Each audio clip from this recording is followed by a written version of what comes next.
कौतुक केलेलं आहे। आज मी मला स्वतःला अतिशय भाग्यवान समजतो। मी माझ्या आत्तापर्यंतच्या 34 वर्षाच्या राजकीय जीवनामध्ये अनेक कार्यक्रम केले, परंतु एवढ्या आदरणीय, वंदनीय, पूजनीय व्यक्तींचा यथोचित गौरव करण्याची संधी ही मला आज पहिल्यांदा त्या ठिकाणी प्राप्त झालेली आहे आणि त्याच्यावर मी मला नशीबवान समजतो। खरं तर यांच्या सगळ्यांच्याबद्दल काय बोलायचं। मी प्रख्यात शिल्पकार पद्मभूषण राम सुतार साहेबांना माहिती विचारत होतो। ते म्हणले की 19 फेब्रुवारीला मी 100 वर्षाचा झालो, त्या दिवशी युगपुरुष छत्रपती शिवाजी महाराजांची जयंती आणि त्या दिवशी त्यांना 100 वर्ष झाली। आज बरोबर ते 100 वर्ष 7 दिवस त्यांना झालेले आहेत। आज एवढं त्यांनी ह्या सगळ्यांनीच, त्याच्यामध्ये मधु मंगेश कर्णिक साहेब असतील, त्यांची पण साहित्य विश्वासी गेले 75 वर्षापासून अधिक काळ एकरूप झालेलं हे व्यक्तिमत्व, त्याचा उल्लेख त्यांनी केला आणि आम्हाला ह्या सगळ्यांच्याबद्दल खूप अतिशय अभिमान आहे। अतिशय आम्हाला त्या ठिकाणी महाराष्ट्रामध्ये अशा प्रकारची व्यक्तिमत्व जन्माला आली आणि त्याच्यामुळं महाराष्ट्र एका वेगळ्या उंचीवर ह्यांच्या सगळ्यांच्यामुळे गेलेला आहे, हे आपल्याला कदापि विसरता येणार नाही किंवा नाकारता येणार नाही। त्यांचा साहित्याचा प्रवास हा 2025 मध्ये घेऊन पोचलेला आहे आणि मराठी साहित्य क्षेत्रातल्या प्रत्येकाला मधु मंगेश कर्णिक यांनी आपलंसं केलेलं आपण सगळ्यांनी पाहिलेलं आहे।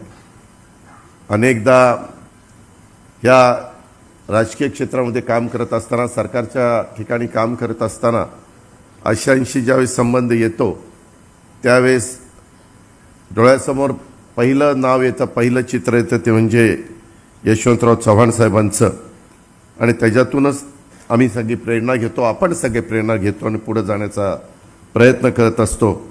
आज महाराष्ट्र भूषण म्हणून पद्मश्री अशोक सराफ यांनी देखील अनेक मराठी आणि हिंदी चित्रपटामध्ये आपल्या अभिनयाने प्रेक्षकांना हसवलं, भावुक देखील केलं आणि या वयात देखील ते अजून रंगभूमीवर कार्यरत असून तरुणांना लाजवतील अशा प्रकारचं त्यांचं काम चाललेलं आहे।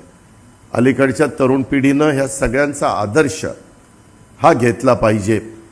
आज आपल्याला आरोग्य चांगलं ठेवायचं म्हटल्यानंतर काय काय गोष्टी केल्या पाहिजे, साधू संतांचे विचार, निर्व्यसनी राहणं, ह्या खूप काही गोष्टी सांगण्यासारख्या आहेत किंवा बोलण्यासारख्या आहेत। पद्मश्री दिलीप वेंगसरकरजी हे भारतीय क्रिकेट संघाचे माजी कर्णधार, क्रिकेट प्रशिक्षक, हे 83 मध्ये त्यांनी वर्ल्ड कप जिंकला, त्यावेळेस सगळे भारतीय तो वर्ल्ड कप जिंकल्यानंतर कपिल देव होते, दिलीपजी होते, अनेक जण त्याच्यामध्ये मान्यवर होते आणि त्या संघामध्ये दिलीपराव होते आणि लॉर्ड्सचा तर उल्लेख मगाशी सुनील तटकरे साहेबांनी केला।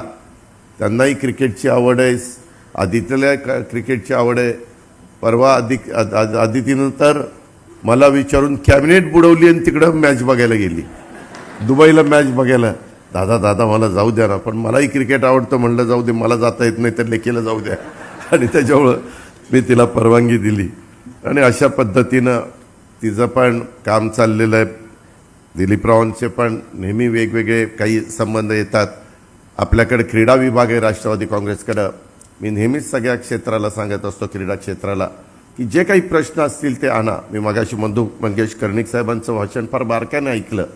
मला आदिती तुला सांगायचं आहे की त्यांनी जे काही मगाशी सांगितलेलं आहे त्याचा पाठपुरावा कर। माझ्या माहितीप्रमाणे 3 तारखेला आपलं अधिवेशन सुरू आहे, 10 तारखेला राज्याचा अर्थसंकल्प मी सादर करणार आहे। त्याच्यामध्ये मला काही गोष्टीचा उल्लेख करता आला तर जरूर मी त्या बाबतीमध्ये करीन।